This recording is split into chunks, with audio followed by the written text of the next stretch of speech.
Dans ce QCM de cinématique, donc question sur le mouvement d'un mobile.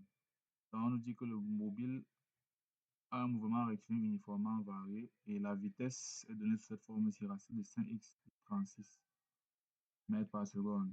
Et au premier QCM, il est question de déterminer la vitesse initiale, l'accélération et la position initiale. Nous allons donc résoudre. Là, ici, on va utiliser cette formule qui nous dit vitesse finale au carré moins vitesse initiale au carré égale à 2ax moins x0. Donc, vitesse finale au carré moins vitesse initiale au carré égale à 2 fois l'accélération, facteur de position finale moins position initiale. Je vais donc essayer de transformer cette relation-ci sous cette forme-ci. Donc, si je prends, j'ai donc v égale racine carrée de 5x plus 36, ce qui équivaut donc à v carré égale à 5x plus 36. Si je balance dans 36 de l'autre côté, ça me fait v carré moins 36 égale à 5x. Et on sait que 36, c'est encore 6 au carré, qui équivaut donc à v carré moins 6 au carré égale à 5x. Là, pour x, on sait que ça va faire x moins 0.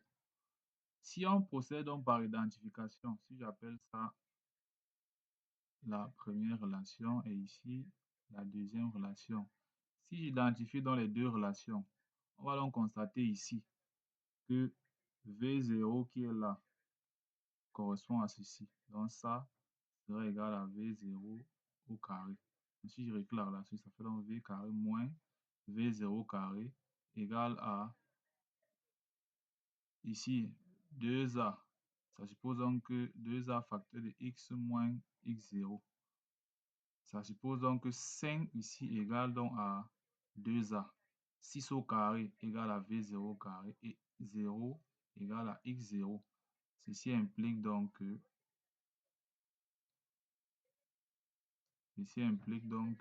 je me retrouve avec V0 au carré égale 6 au carré, ce qui équivaut donc à V0 qui égale à 6 mètres par seconde. 2A égale à 5, ce qui fait donc que A égale à 5,5, soit encore 2,5 mètres par seconde carré. Et ici, x0 égale 0. Donc, en conclusion, le QCM qui est correct, c'est donc A. La réponse A qui est donc la bonne réponse pour le premier QCM. Maintenant, pour le deuxième QCM.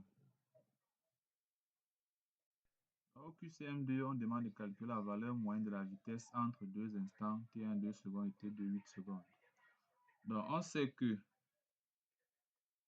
la vitesse moyenne, c'est la variation de la position par rapport à la variation du temps.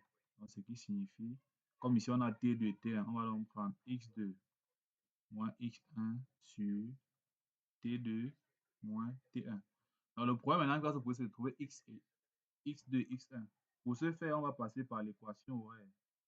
X, on sait que x est de la forme générale 1 demi de AT carré plus V0T plus X0. Et heureusement, au premier QCM, on a trouvé ces valeurs. Au premier QCM, on a vu que A, c'était... Pour le premier QCM, on a vu que A, c'était 2,5, V0, 6 et X0, c'était 0 mètre. Donc, en rectifiant donc ici, on aura donc X qui sera égal à 1 demi fois 2,5 t carré plus V0 c'était 6, 6t plus x0, 0. Donc l'équation devient donc x 1 demi 2,5 ça va faire 1,25 t carré plus 6t. Maintenant je vais donc remplacer chaque fois. À T1 égale 2 secondes, on a donc x1 qui sera égal à 1,25 fois 2 au carré plus 6 fois 2, ce qui nous donne donc 17 mètres. On fait de même pour x2, donc à T2. En procédant de même pour T2, on trouve donc 128 mètres. Et là, on peut donc faire l'application numérique de cette formule. On trouve donc V égale donc à x2 128 moins x2 moins x1 17 divisé par T2 8 moins T1 7. On trouve donc la vitesse moyenne entre ces deux instants qui est de 18,5 mètres par seconde, qui correspond donc à la proposition C.